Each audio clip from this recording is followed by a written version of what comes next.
vaste plaine perchée à plus de 2000 mètres d'altitude. Un décor de Far West au cœur du plus grand désert des États-Unis. Pour ce premier épisode de Sur la ligne, on a pris la route avec Yann, Antonin et Christophe, lui qui a travaillé dans le monde entier et sur de nombreux terrains de guerre. Après la chute du mur de Berlin, on pensait que l'humanité en aurait fini avec les murs. C'est tout le contraire. Aujourd'hui, il y en a plus de 70 à travers le monde. Ces 3145 km de frontières, nous allons vous les raconter à travers ceux qui vivent au pied du mur, américains ou mexicains.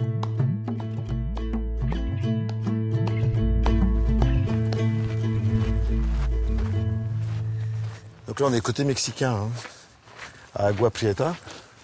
C'est impressionnant quand même. Hein. On pourrait penser que c'est celui-ci, le mur de Trump, sauf qu'il est bien plus ancien. Hein. Il date de quelle année? À la fin des années 90. Donc avant les années 90, il n'y avait rien ici. En fait, on pouvait aller et venir comme ça d'une ville à l'autre sans problème. C'est dingue d'ériger des murs comme ça, entre deux mondes. Il y a une voiture là. Ouais. Hola, señor. Bonjour, monsieur. Que tal? Comment allez-vous? Ça va, et vous? Vous vivez ici? Oui, depuis que je suis tout petit. Et comment ça se passe la vie ici pour vous? Ça va. Quand est-ce que vous l'avez vu construire ce mur ici? Ah, ça fait déjà un paquet d'années. Ça fait pas mal de temps. Et qu'est-ce que vous en pensez de ce mur? C'était mieux avant? Avant, le mur, il était bien plus petit. Maintenant, il est bien plus haut. Il y a des gens qui se tuent en le traversant. Partir, coûte que coûte. Ce jour-là, un groupe tente de franchir le mur, sous nos yeux. Celui qui extirpe cette échelle bricolée en fil d'acier, c'est le passeur. En haut, côté américain, son complice. Ils arriment l'échelle de fortune au sommet du mur pour faire monter ce père et sa fille. À cet endroit, le mur fait 8 mètres de haut.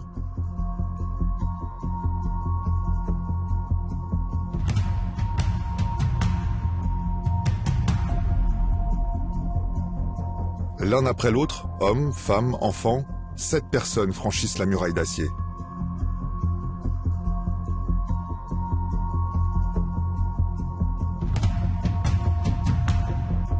Le plus jeune est un bébé. Pour pouvoir redescendre, au-dessus du vide, son père confie l'enfant au passeur.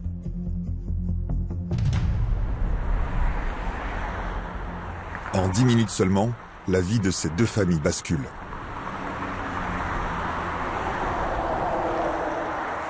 Les migrants, Mario les croise du soir au matin. Moi, c'est Mario Avila, je suis de Juarez.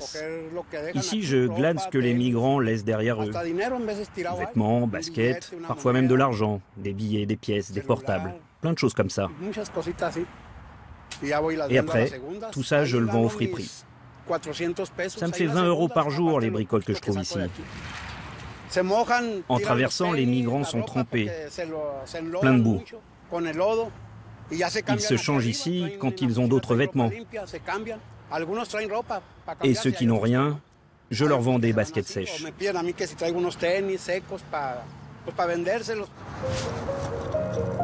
Sur ce secteur, les migrants n'essayent pas de franchir le mur.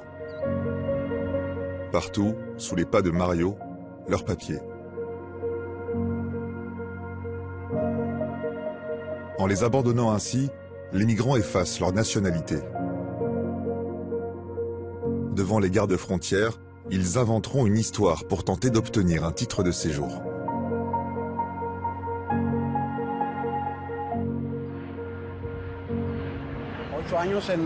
J'ai été clandestin 8 ans aux États-Unis. C'était difficile parce qu'il fallait sans cesse se cacher, ne surtout jamais se faire contrôler par la police. Je vivais avec la peur de me faire arrêter.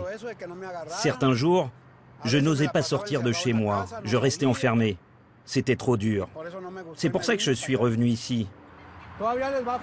Il faut que vous marchiez encore 1h20 pour arriver à l'endroit où le mur s'arrête. Sur la route de l'espoir, Mario leur sert de guide. Vous venez d'où? Venezuela. Et que cherchez-vous? La police. Vous voulez rentrer légalement, c'est ça? Oui. Et toi, pourquoi tu veux aller en Amérique? Pour aller à Disneyland. Et c'est pour ça que t'aimerais bien y aller? Et pour étudier. La maman, Nancy, Francisco et leur fille Franjolie ont quitté le Venezuela il y a un mois. Ils ont parcouru 6000 km en bus. Qu'est-ce qui vous a poussé à quitter le Venezuela? Beaucoup de choses, la situation économique, l'instabilité. Maintenant, j'ai peur que l'on nous sépare. Ça a été une épreuve d'arriver jusqu'ici. Ma famille, c'est tout ce que j'ai.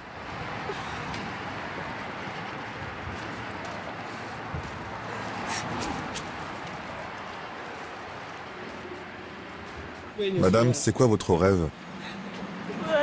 Offrir une bonne vie à ma fille et à ma famille. Être bien.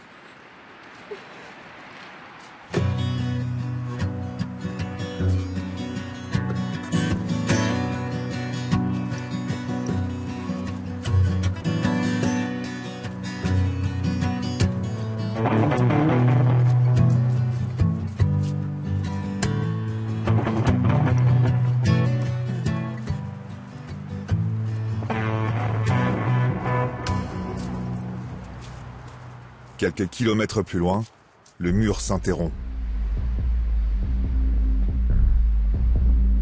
Ici, les migrants peuvent se présenter aux gardes-frontières.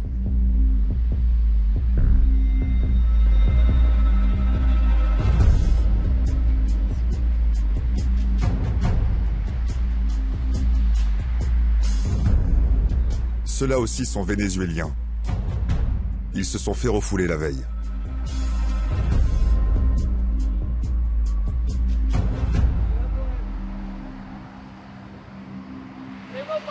On veut passer! On veut passer!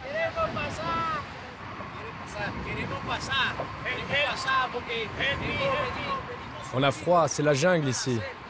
Aidez-moi, je viens du Venezuela.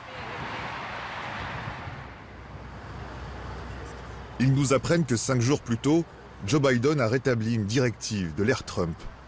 Elle empêche l'entrée des Vénézuéliens. Nancy et Francisco l'ignorent. C'est cet homme en noir près d'eux qui leur annonce. Ils ne pourront pas passer. Au lieu de gravir le talus pour l'Amérique, demi-tour. À quelques mètres seulement de la frontière, après un si long périple, leur rêve se noie dans les eaux saumâtres du Rio Grande.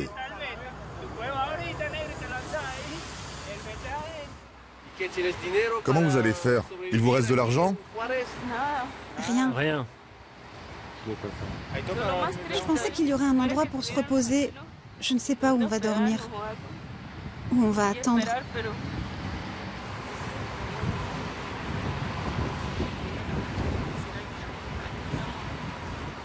Il va falloir qu'ils trouvent de l'argent, car pour rentrer aux États-Unis, leur seule solution sera de payer des passeurs.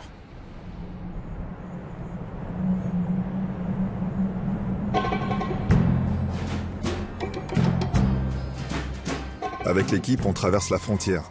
Côté USA, Douglas, petite ville de l'Arizona. Dans ces quartiers, les rues s'arrêtent sur cette grille. Ah, c'est plutôt paisible, hein, c'est tranquille ici. Hein. Malgré la présence du mur. C'est tranquille. Ça fait quoi de vivre collé au mur?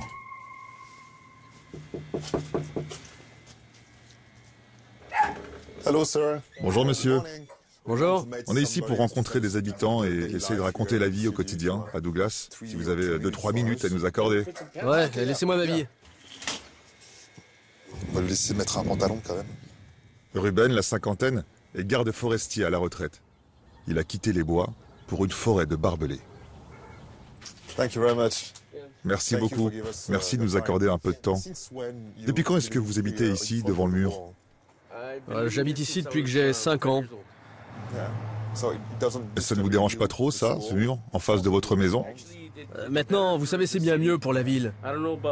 Ça a permis de mettre un terme à tout un tas de trafic, les vols de voitures, tout ça. Quand j'étais gamin, je pouvais même pas garder mon vélo plus de 2 semaines. Ils traversent le mur, ils volent des vélos, ils volent des voitures.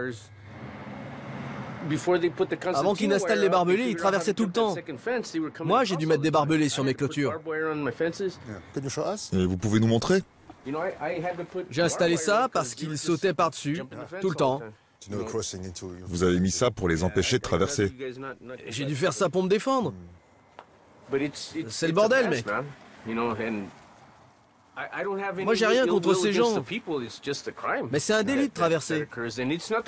J'ai rien contre ceux qui viennent ici pour chercher du boulot. Vous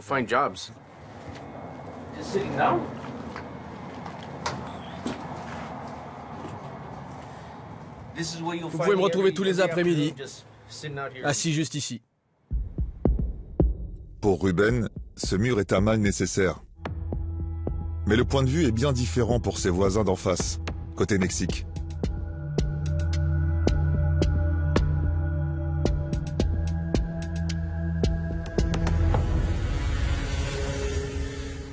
On va aller voir Pacheco, tu sais, le mec qui vit au pied du mur. Parce qu'il nous a promis de faire un barbecue. Le barbecue au pied du mur. Et là, tu vois, on arrive chez Pacheco et c'est pas tout à fait le même environnement. Hein. Et c'est ce quartier où il y aurait des passeurs qu'on appelle les coyotes aux États-Unis, ou smugglers. Moi, je gare la voiture, toujours dans le sens du départ. Hein. On sait jamais s'il faut partir vite. Ça, c'est une règle dans les reportages.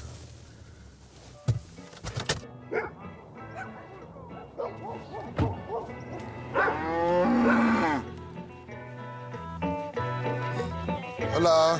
Bonjour. Comment allez-vous? Bonjour. Ça va.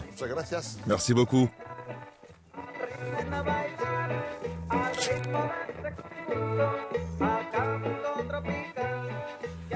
C'est la technique mexicaine pour faire un barbecue? Vous n'avez même pas besoin de sortir le charbon du sac.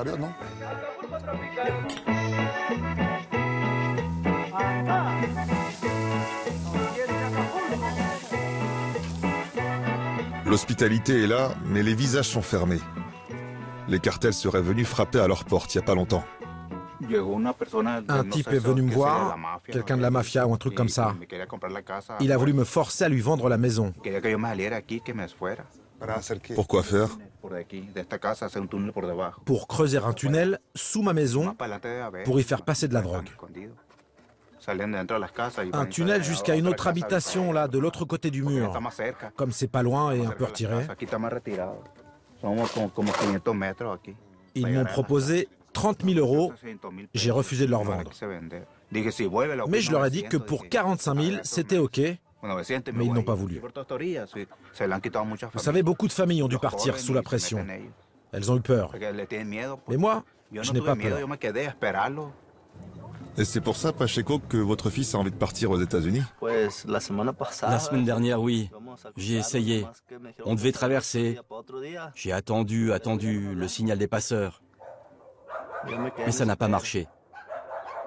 Ils ne m'ont pas rappelé. Moi,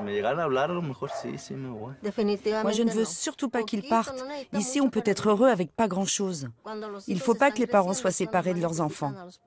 Quand les enfants grandissent, ils ont besoin de leur père. On connaît beaucoup de personnes qui sont parties de l'autre côté. Mais la vie n'est pas rose là-bas. Merci. De rien. Merci beaucoup. On espère vous revoir un jour. En 2022, selon les autorités américaines, 600 000 illégaux auraient franchi ce mur. Au départ, la frontière entre les États-Unis et le Mexique est invisible. Son tracé remonte à la fin de la guerre entre les deux pays en 1848. Après avoir perdu le Texas, le Mexique a cédé une bonne partie de son territoire. La première clôture, longue de 30 km, est installée en 1911 par les Américains pour éviter la propagation d'un parasite qui infeste le bétail mexicain.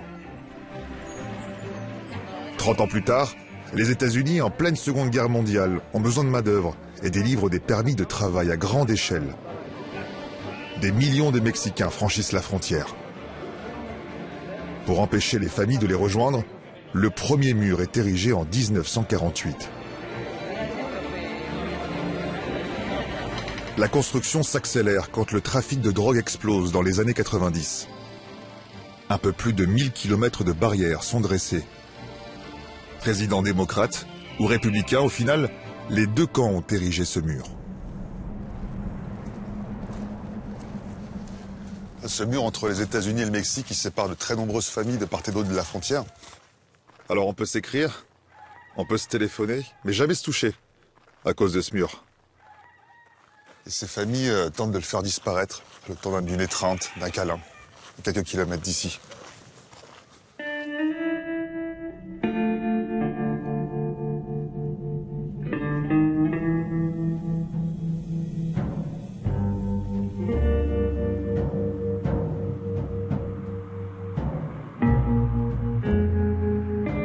Antony, banlieue d'El Paso, tout près de la frontière.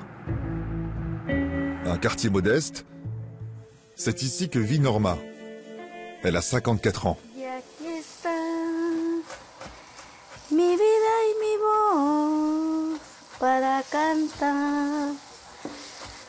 Norma est sans papier. Avec mon mari, nous sommes arrivés aux États-Unis le 6 juin 1999. Parce qu'au Mexique, ma mère et mon frère ont été abattus. On ouvre des cicatrices là. Je sais bien que la violence existe partout sur Terre. Mais ça me serait très difficile de revenir. Non, je ne pourrais pas. Norma n'est jamais repartie. Ce n'est pas le cas de son mari. Arrêté en état d'ivresse, il est aussitôt expulsé. Elle ici, lui là-bas, le couple ne survit pas. Puis vient ce jour de 2015. Le téléphone a sonné et c'était elle. Elle m'a dit « Je suis à l'immigration, je viens de me faire arrêter ». Cette fois, c'est au tour de sa fille, Lisbeth, d'être expulsée. Elle a pris 11 ans d'interdiction de séjour. Cette frontière, c'est une malédiction pour vous, non? Oui, parce que comme on dit, on est à la fois si proche et si loin. Lisbeth, la fille de Norma, avait grandi aux États-Unis. Elle était là depuis 20 ans. Elle avait construit sa vie, ici. Elle avait même 3 enfants. Eux sont restés.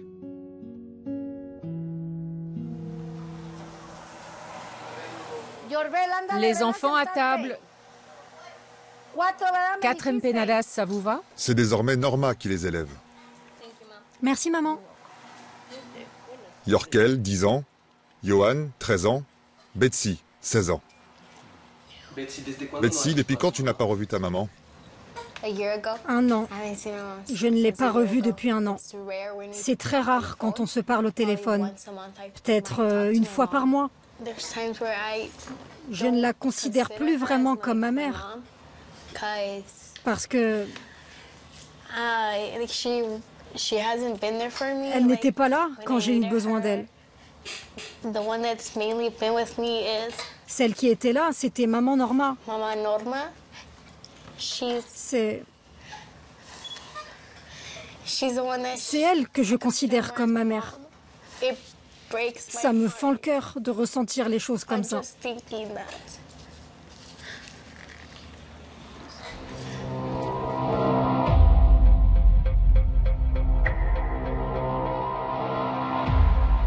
Leur mère, Lisbeth, vit tout près, à Ciudad Juárez.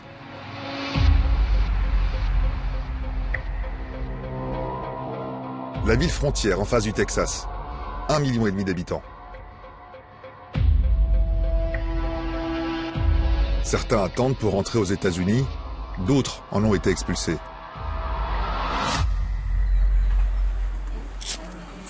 C'est là que les services de l'immigration ont relâché Lisbeth.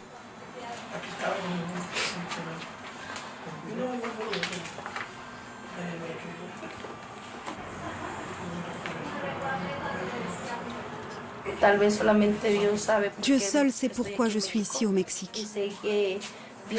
Mais je sais qu'il a prévu quelque chose de plus grand sur ma route. Rentrer aux États-Unis. Rentrer retrouver mes enfants et ma mère. Retrouver ma vie d'avant.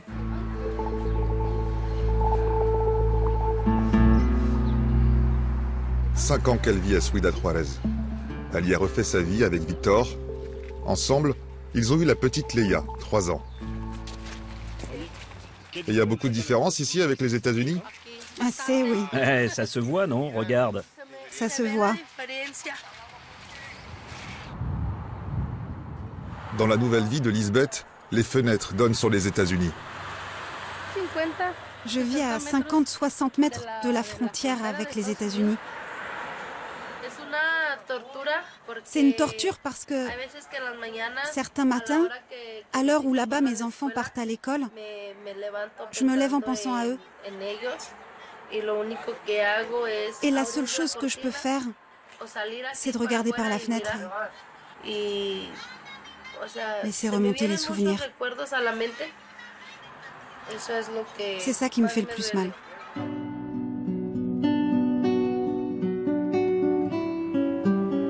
Un seul jour dans l'année, ces familles séparées sont autorisées à se retrouver. Et c'est aujourd'hui.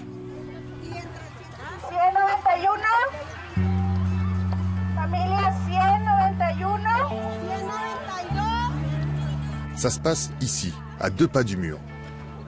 300 familles affluent. Elles se sont inscrites pour revoir leurs proches restés au Mexique. Une association de défense des droits de l'homme organise l'événement, en accord avec les gardes-frontières.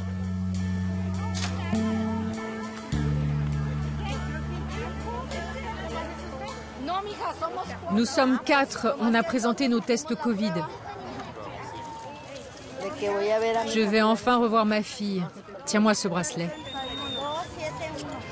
1 an que Norma attend ce jour. Je ne sais pas encore combien de temps on va devoir patienter, mais je me sens si heureuse. Certaines familles ont traversé tout le pays, comme ce couple venu de Chicago. Ils ont parcouru 3000 km.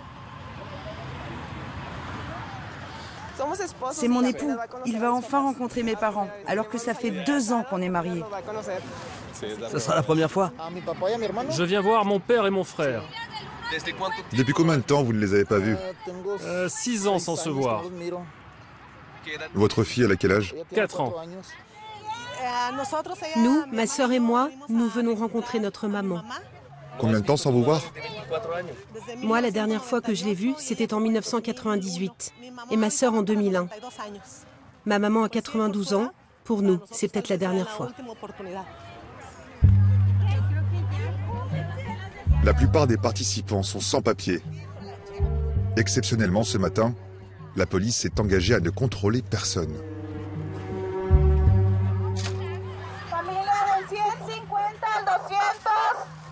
Famille, 150 à 200, on avance par là. Il est 8 heures. Le cortège va traverser le mur par cette porte ouverte pour l'occasion.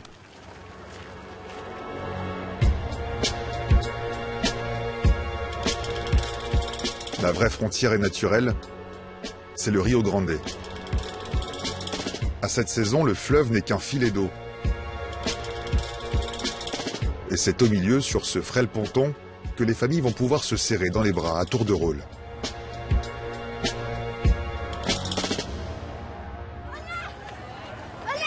En jaune, les familles installées aux États-Unis. En face, en bleu, celle du Mexique. Coucou mes amours. On est là. Levez la main. Allez ma chérie, fais signe à ta mamie. Fais coucou ma chérie.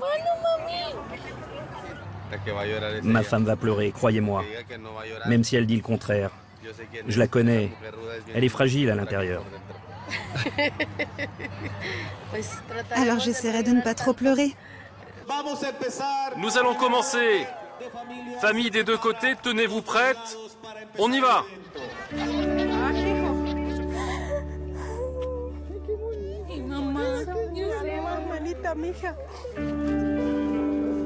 Après des heures d'attente, à tour de rôle, les familles s'étreignent enfin.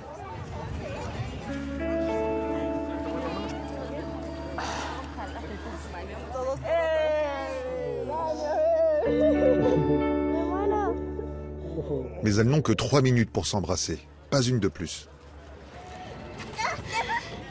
Lisbeth va enfin retrouver sa mère et ses 3 enfants.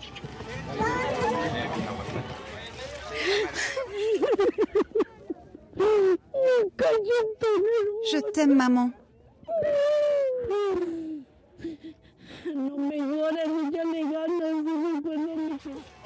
Famille, ça va faire 3 minutes.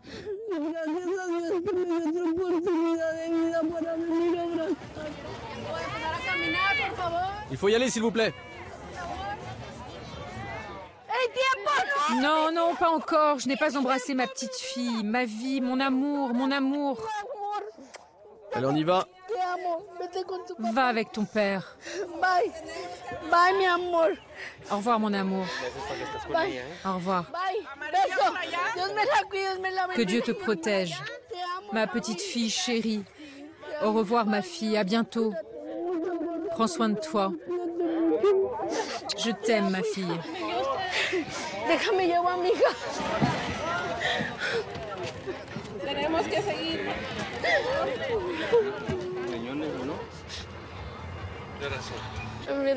Je suis si heureuse d'avoir pu la voir aujourd'hui. J'ai pu voir ma mère et ma petite sœur. C'est un moment que je pourrai jamais oublier.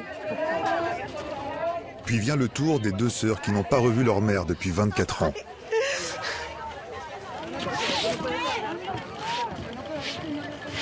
Maman, maman. Ma petite maman, on est enfin réunis. Maman, maman. Maman, c'est moi, Betty. Aquí estoy, mamá. Madre.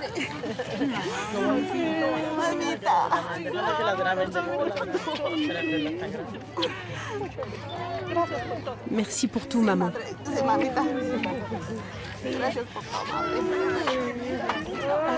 Tes filles sont avec toi, maman. Mes filles, combien d'années sans vous voir? Tes filles sont là, maman. Tes filles sont là.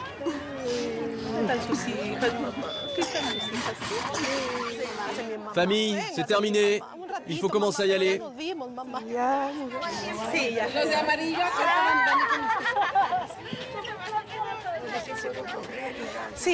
Je sais, maman, je sais. Que Dieu te bénisse, maman. Cette étreinte, la toute dernière. Quelques jours après, Edwige, la vieille dame, s'est éteinte. Impossible pour ses filles d'assister aux funérailles.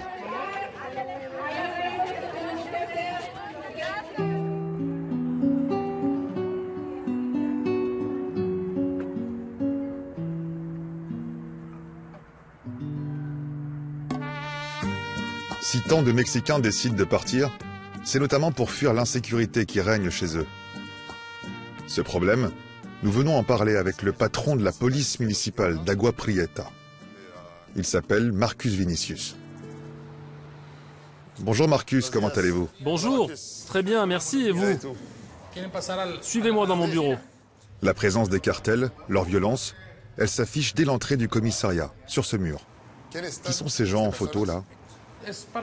C'est pour se souvenir de nos policiers morts dans l'exercice de leurs fonctions, lors d'affrontements armés. Lui là, il a disparu. On n'a jamais retrouvé son corps. Suivez-moi s'il vous plaît. Voilà. Ici, c'est la salle de crise. Et là, c'est mon bureau, dans lequel je passe beaucoup de temps. Là, je peux voir tout ce qu'il se passe à l'intérieur du commissariat. Ça, c'est mon fusil M4, mon gilet pare-balles et un casque en Kevlar. Un policier municipal lourdement armé. Dans ce pays gangréné par les cartels, Marcus veut montrer l'image d'une police qui contrôle la situation.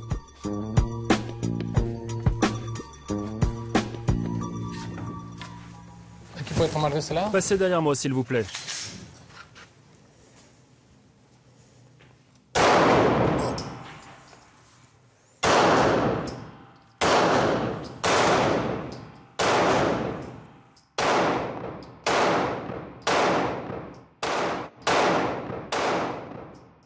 Ahora haz para atrás. Aquí.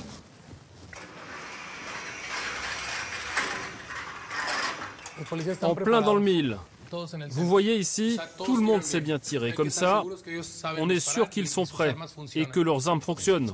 S'il faut faire feu, ils sont préparés. Vous avez pas trop mal aux oreilles? Un peu, hein? Un peu, si. Tu as le fusil M4? Tu peux l'apporter? Ici, ils sont tous formés à utiliser ces armes. La police municipale est la première qui intervient sur le terrain. Sur une année, on a dû intervenir 8 fois seulement. Il ne se passe pas grand-chose. C'est très tranquille à la frontière.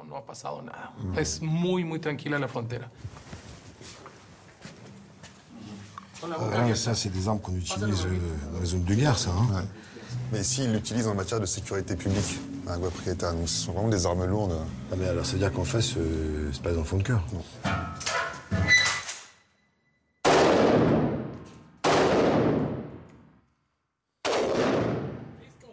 Je suis juste sourd, hein.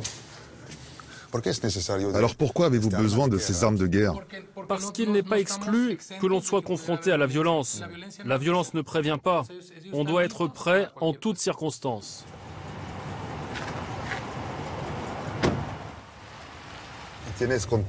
Vous avez des contacts avec les membres des cartels qui vivent ici, à Agua Prieta? Non, ici non. Quand ils voient nos patrouilles, ils se dispersent. On n'a pas de cartel digne de ce nom. Il n'y a pas vraiment de trafic de drogue. Le trafic de drogue, ici, c'est terminé depuis qu'ils ont légalisé la marijuana aux États-Unis.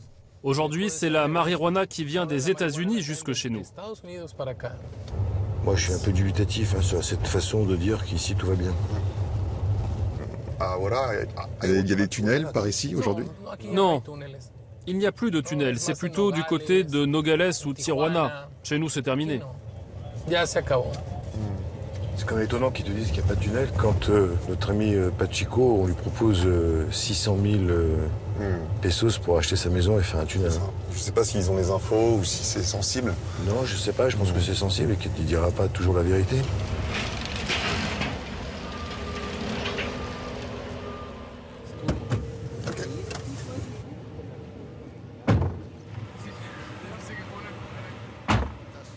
Ils sont combien à tenter chaque jour de franchir le mur ici?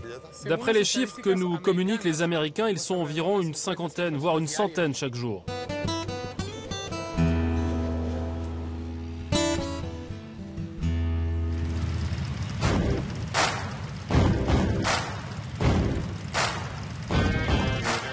Ce matin, à Douglas, près de 600 bikers se sont donné rendez-vous sur ce parking.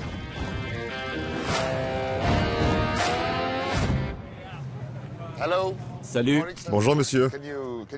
Comment ça se passe ici, près de la frontière? Ici, la frontière, c'est un vrai problème.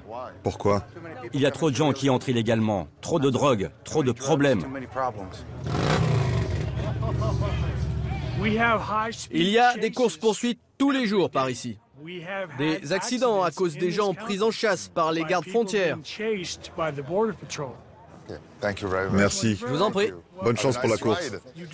Et vous n'êtes pas venu à moto, vous? Non, désolé, on est venu en voiture. Pour honorer notre pays, l'hymne national.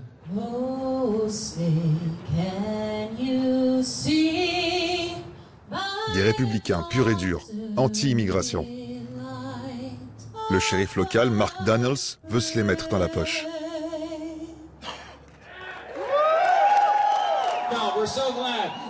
C'est le shérif du comté, il est au top. On souhaite la bienvenue à notre shérif, Mark Daniels. Bonjour à tous et merci beaucoup, Jeff. Merci aux jeunes officiers, merci à toute la jeunesse d'être venue aujourd'hui. Il fait un peu froid, mais ça va être une belle journée pour se balader à moto. Merci d'être venus et soyez prudents. C'était le shérif Mark Daniels. Et maintenant, mesdames et messieurs, démarrez les moteurs.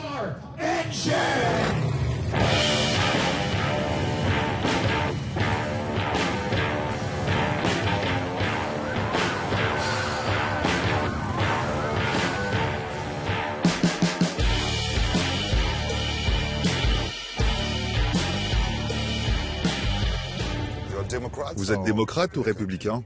Je suis républicain. Comment on fait pour devenir shérif aux États-Unis? Il y a 15 comtés ici en Arizona. Rien que dans l'État d'Arizona. Et à travers le pays tout entier, on compte 3000 shérifs. 98% d'entre eux sont élus par le peuple. Donc ça veut dire que vous devez faire campagne? Oui. Comme un homme politique? Oui, c'est un gros mot, hein. Un gros mot, pourquoi? Non, je plaisante.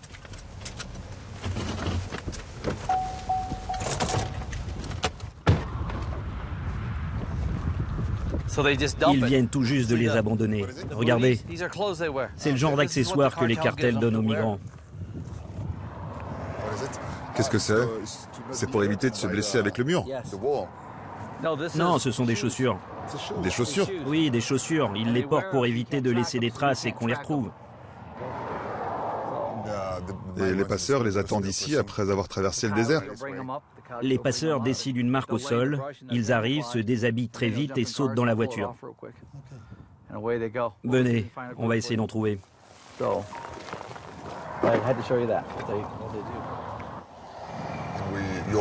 Et là, qu'est-ce que vous attendez?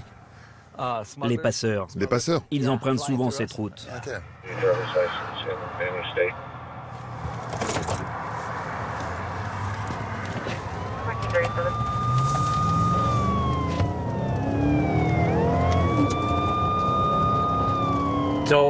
Quand je m'arrête, restez à distance de la voiture.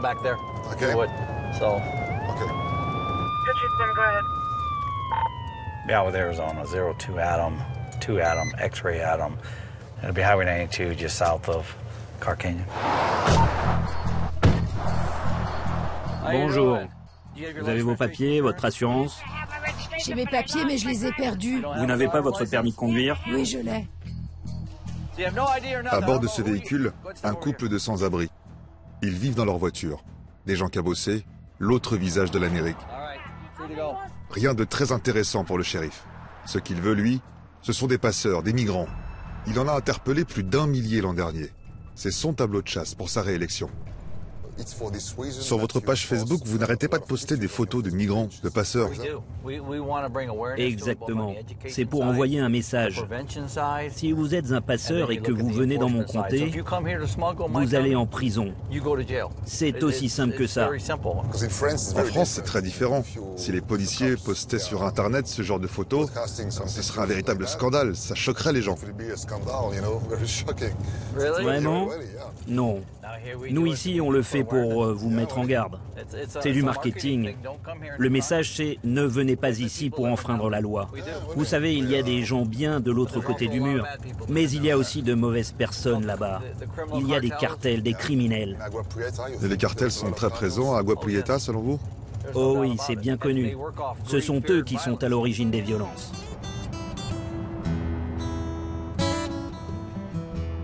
Au pays de l'oncle Sam, si attaché au drapeau, pour accéder à la nationalité, des milliers de Mexicains se sont enrôlés dans l'US Army.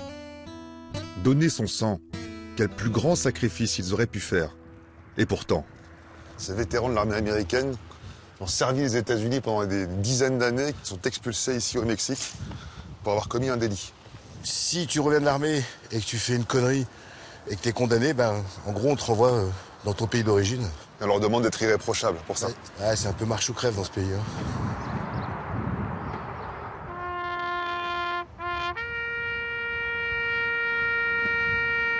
L'endroit n'a pas été choisi par hasard. Face au mur, sous le pont frontière, devant la porte des États-Unis.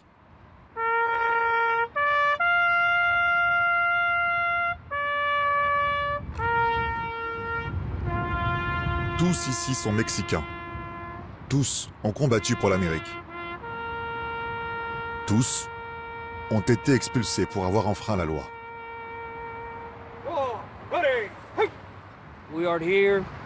Nous sommes ici, à la frontière, pour honorer la mémoire de nos vétérans expulsés, morts à Juarez. Ça, ce sont les plaques des soldats morts en exil, ici, au Mexique. Vous pouvez voir leur visage là.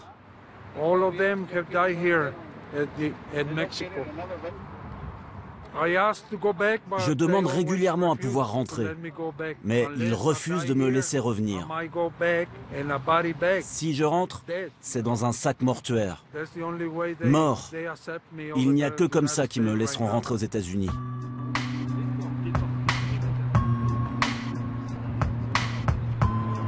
Ricardo est resté 8 ans au service de l'US Army. Il a été expulsé du pays en 2007. Depuis, il n'a plus le droit de fouler le sol du pays pour lequel il s'est battu. Là-bas, derrière cette barrière, c'est là ma maison. C'est là que vivent mon fils, ma sœur. C'est là qu'est enterré mon père. Je n'ai pas pu aller aux obsèques. Pareil pour mon frère, pareil pour ma mère.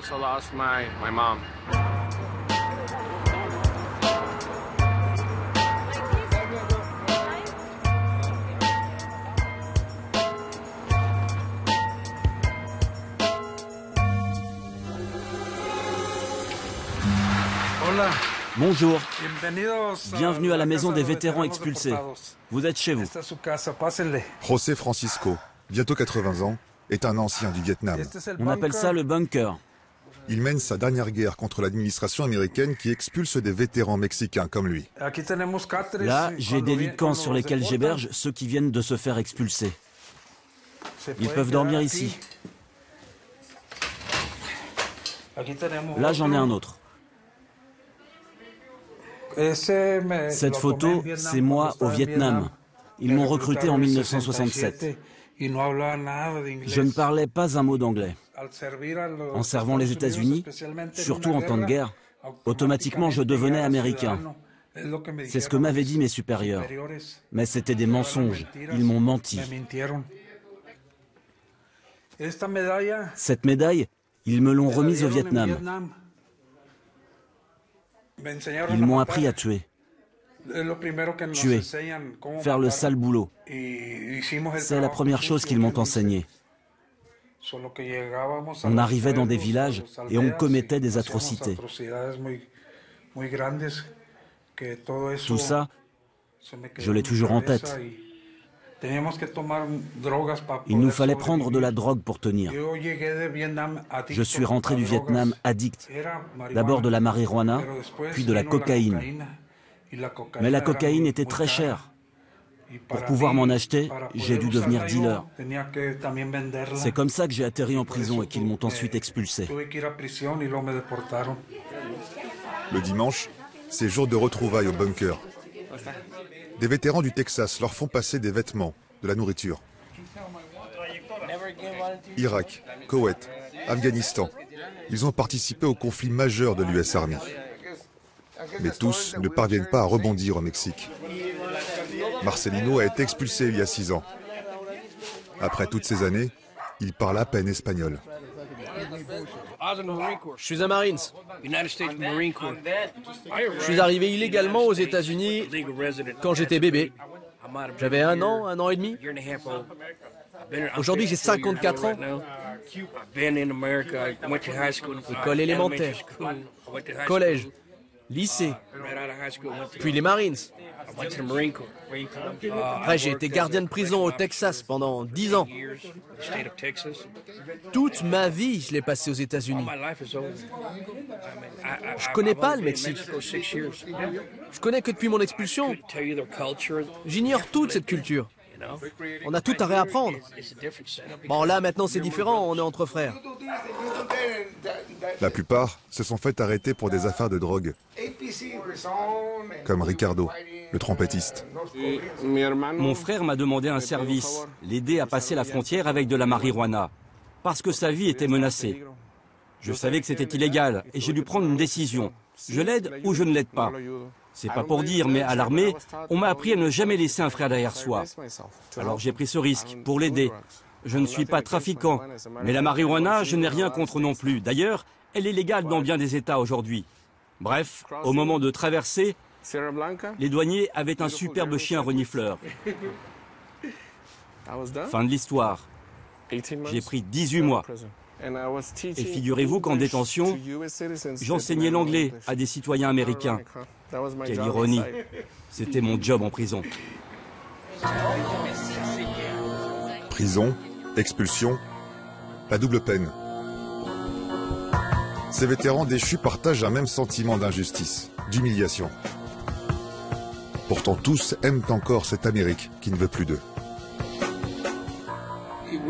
Si l'Amérique est attaquée et qu'il faut la défendre, je crois que tous ici, on répondrait présent.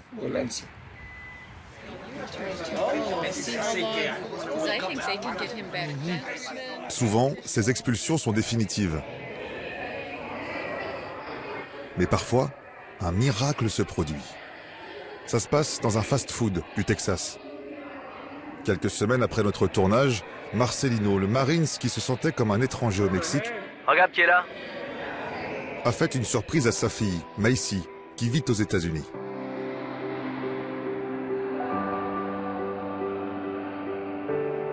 Elle a 7 ans, il était expulsé depuis 6 ans. L'administration américaine a finalement levé l'interdiction de territoire de Marcelino. Le voilà enfin de retour au pays.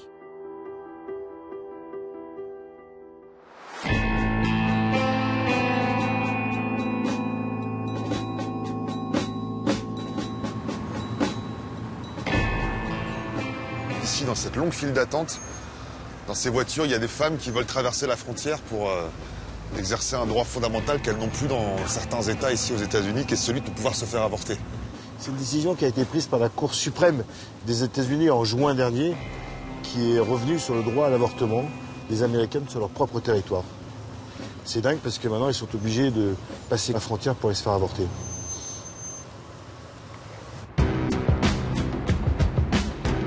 Monterrey, nord-est du Mexique, à moins de 2 heures du Texas. Bienvenue. Je suis Vanessa. Entrez. Dans sa maison, Vanessa a aménagé une pièce en plus. La aborteria, traduction, l'avorterie. Vanessa y fournit gratuitement le gîte, le couvert et les pilules abortives. Donc c'est ici. L'idée, c'est que les femmes s'y sentent chez elles. La première qui est venue ici pour avorter, elle est arrivée très tôt, à 6 heures du matin. Mais à 13 heures, c'était fait. Elle partait. Super rapide. Un avortement gratuit, discret, que Vanessa proposait initialement aux Mexicaines. Mais depuis quelques mois, ce sont surtout des Américaines qui la sollicitent. Ici, au Mexique, en septembre 2021, la Cour suprême décide que les femmes ne peuvent plus être poursuivies pour un avortement. Au même moment, aux États-Unis, les restrictions absurdes et inhumaines commencent contre celles qui décident d'avorter. Jamais je n'aurais imaginé que les femmes aux États-Unis auraient un jour besoin des Mexicaines pour avorter. Pour moi, c'était impensable. Je n'en reviens toujours pas qu'il soit arrivé ça aux Américaines. Ici, c'est le séjour. Je vous présente ma femme, Sandra, qui est en train de travailler. Sandra partage ma vie, mais elle est aussi ma partenaire dans notre combat militant pour l'avortement. Là, ça dit « J'ai besoin d'avorter ». C'est le nom de notre association. Quand une femme cherche sur Google « J'ai besoin d'avorter », elle tombe sur nous. D'abord, elles arrivent sur notre page Facebook, Twitter, Instagram ou TikTok. Depuis que la loi a changé aux États-Unis, les messages ont commencé à affluer. Le jour même, on a reçu 70 messages. Là, ce ne sont que des interlocutrices américaines. Elles viennent d'Arizona, Colorado, Floride, Géorgie, Indiana, Kansas, Kentucky, Louisiane, Massachusetts. Elles sont originaires de tous ces États? Oui, elles nous écrivent ou elles viennent de là. Elles vous demandent de l'aide? Oui. Et vous en pensez quoi? C'est dingue, complètement dingue. Ces femmes, elles ont peur? Oui. Évidemment qu'elles ont peur. Quand c'est une Mexicaine, elle a peur de mourir, de l'hémorragie. Quand c'est une Américaine, elle a surtout peur de la loi, bien plus que des risques physiques. Mais toutes ces Américaines ne peuvent pas venir jusqu'à Monterrey. Alors, Vanessa et Sandra ont mis sur pied un réseau pour faire parvenir aux États-Unis les pilules abortives. Avec ce médicament, il faut prendre 12 cachets. C'est le protocole recommandé par l'Organisation mondiale de la santé. Les pilules qu'elles fournissent, à la base, sont destinées à traiter les ulcères. Les chercheurs ont découvert qu'elles déclenchaient des contractions et permettaient d'interrompre les grossesses. Les militantes jouent sur cette ligne pour déjouer les lois texanes. Là, je les conditionne pour les envoyer. Et ça part où? Aux États-Unis, pour celles qui le souhaitent. Vous avez des activistes qui vont les transporter sur elles jusqu'aux États-Unis? Jusqu'aux États-Unis, c'est ça. C'est pas illégal? Elles font comme s'il s'agissait de leur propre traitement. Et elles le livrent. Mais c'est pas comme si c'était des trafiquantes. Elles le transportent simplement. Nous, c'est ce qu'on cherche. Ce genre de faille dans le système ne nous met pas hors la loi. Et par ce biais, on fait en sorte que l'avortement demeure un droit pour celles qui en ont besoin. Chaque mois, Sandra et Vanessa aident en moyenne 70 Américaines à avorter.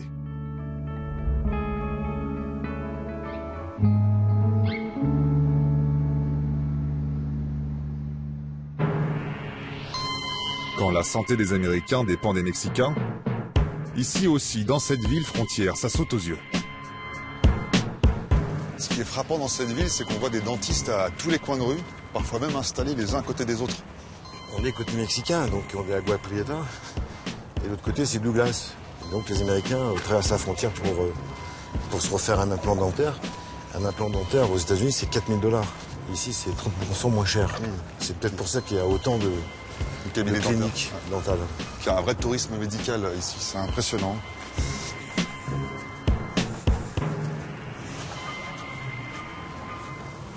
Hello. Bonjour, vous allez bien? Je vais très bien, merci. D'où est-ce que vous venez? Je viens des États-Unis, d'Arizona. Pourquoi vous êtes là aujourd'hui? Je suis venue pour des implants et aujourd'hui, je dois me faire poser une couronne. Et pourquoi il n'y a pas de dentiste où vous vivez, à Sierra Vista? Il y en a, mais c'est beaucoup plus cher, beaucoup d'attentes. Ici, c'est bien plus rapide.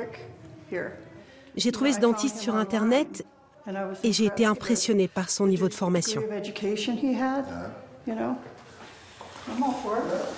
Ça va? Est-ce que vous êtes prêts? Oui, allons-y. J'espère que ça va. Ouais, c'est un peu impressionnant. Je suis d'accord. Mais ils viennent carrément de France. Ça, c'est génial. Oui, ils font un reportage sur le tourisme médical.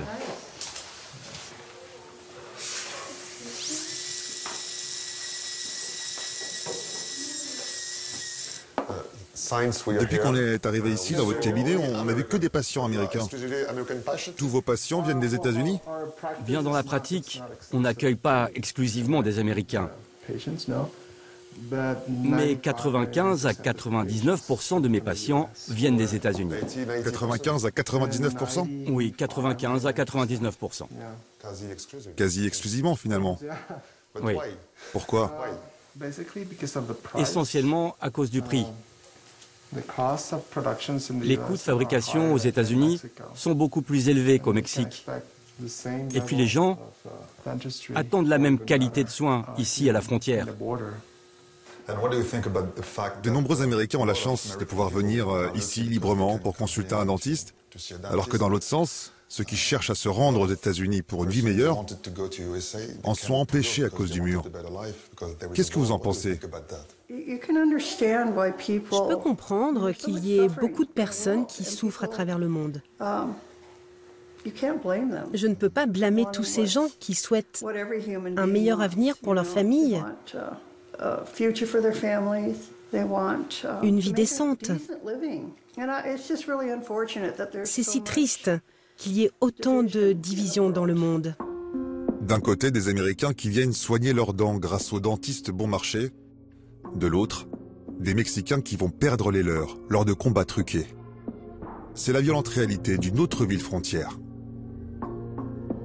Tijuana, capitale mondiale de la boxe, une usine à champions. Dans chaque bidonville, filles ou garçons partagent un même rêve, devenir un jour la star du ring.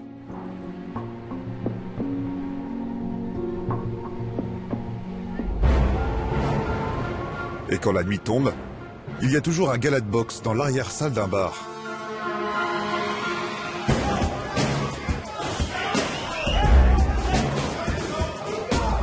Un spectacle familial. Toute la ville vibre pour ces combats. À l'affiche ce soir, comme souvent, des Américains venus combattre des Mexicains. On est de Vegas, on vient d'Amérique. Ils sont comment, les boxeurs mexicains? Agressifs, expérimentés. Vaut mieux arriver en forme parce que tu gagnes pas aussi simplement. Tous les grands champions sont passés par Tijuana. Tu peux mettre ça dans ton reportage. Mais depuis quelques mois, la réputation de Tijuana est ternie. Les boxeurs américains viendraient en fait combattre des adversaires faciles pour embellir leur palmarès, engranger les victoires. Par exemple, ce combat ce soir. Short rouge, il nous vient de Las Vegas, Nevada, Aaron Williams. Aaron Williams, boxeur professionnel de 36 ans, n'est plus remonté sur un ring depuis 11 ans. Il s'est entraîné des mois pour son grand comeback. Mais face à lui, l'adversaire semble moins affûté. En face, short bleu, il nous vient de Culiacán, Sinaloa, Abraham Ernesto Beltran.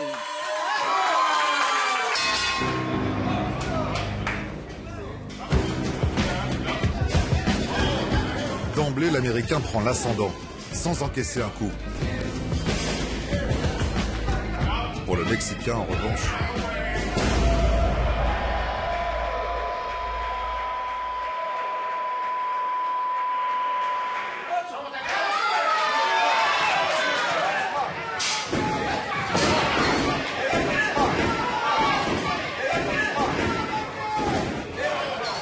après 4 petites minutes de combat, KO technique.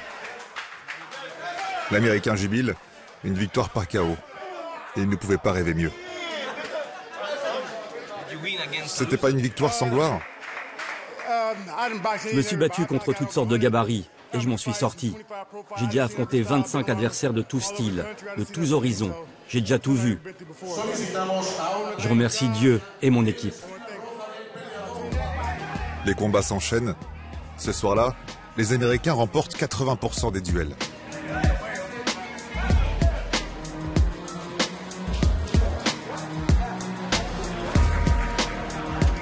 C'est au tour de l'Américain Sherrod Williams. 6 combats, 6 victoires. Face à lui, Juan Ramón Gamboa.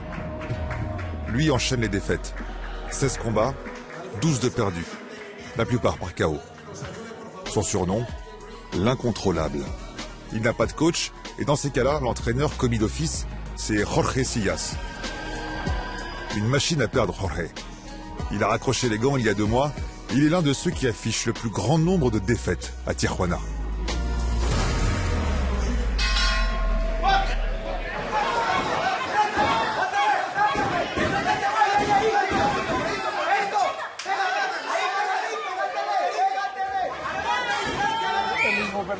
L'incontrôlable n'a aucune discipline. Et ils l'ont prévenu au dernier moment qu'il devrait se battre. Il n'est pas entraîné. Enfin, moi je le sais. Clairement, on est en train de perdre, mais avec dignité. Debout sur le ring.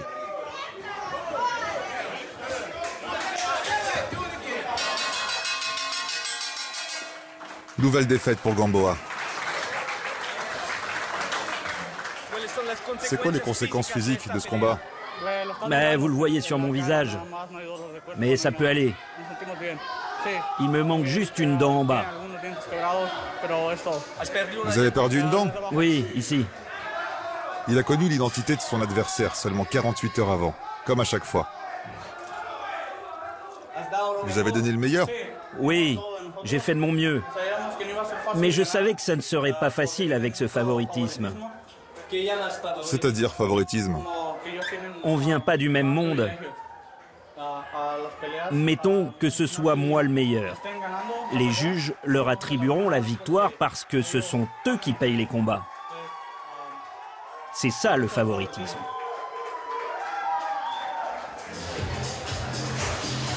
Comme après chaque combat, le boxeur vient chercher sa paye auprès de l'organisateur du gala. Ça vous fait combien? 600 €. Ça vous permet de vivre combien de temps? Quelque temps, je peux pas vous dire précisément, mais ça va m'aider un peu. Prochain combat? Il m'a pas encore dit. Même s'il sort abîmé, en un combat, Gamboa a empoché l'équivalent d'1 mois de salaire au Mexique.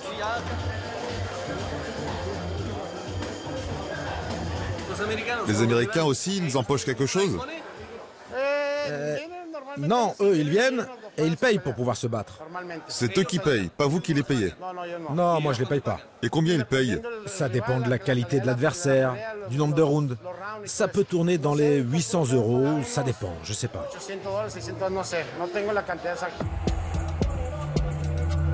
Au sortir du gala, Jorge Sias, l'entraîneur, va nous éclairer sur les coulisses de la boxe à Tijuana. 11 années sur le ring l'ont conduit à combattre les plus grands champions. Un boxeur de haut vol qui affiche pourtant un nombre anormal de défaites. Avec sa femme et ses enfants, nous sortons partager quelques tacos et quelques secrets.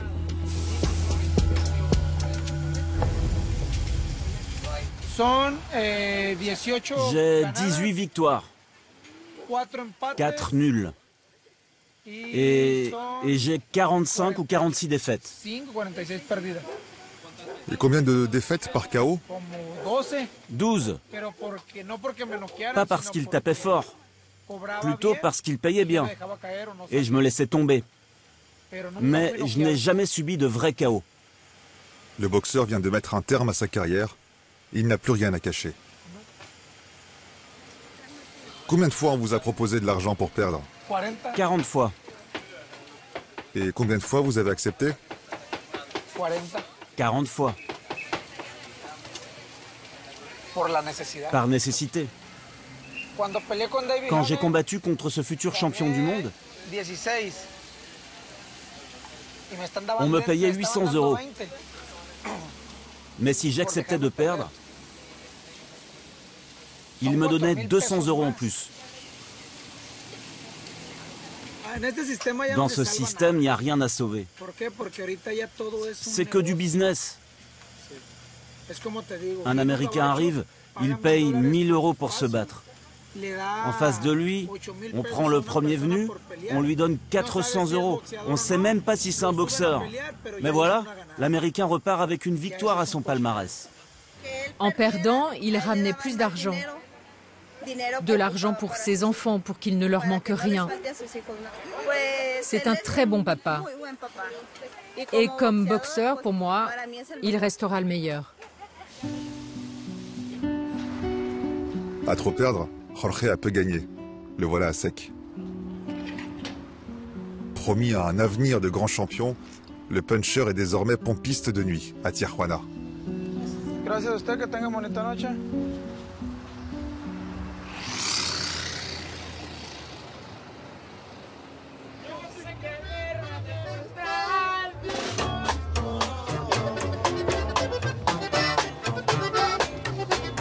Avant de quitter la frontière, nous voulions faire un crochet par ce cimetière mexicain. Encore un symbole du fossé entre les deux pays. C'est la fête des morts au Mexique. Les gens ils vont se recueillir sur leur tombe et y passer peut-être la soirée pour rendre hommage à leurs défunts. El Dia de los Muertos. C'est un événement qui permet des retrouvailles en famille.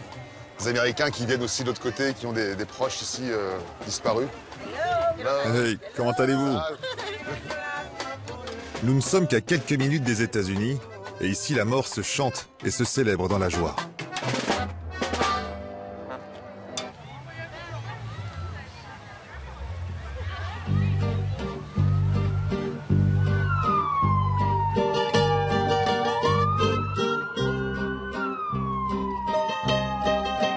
Dans ce premier numéro de Sur la ligne, nous avons essayé de vous offrir la vision la plus vaste possible sur ce qui oppose, mais aussi ce qui unit deux peuples voisins, de part et d'autre d'un mur.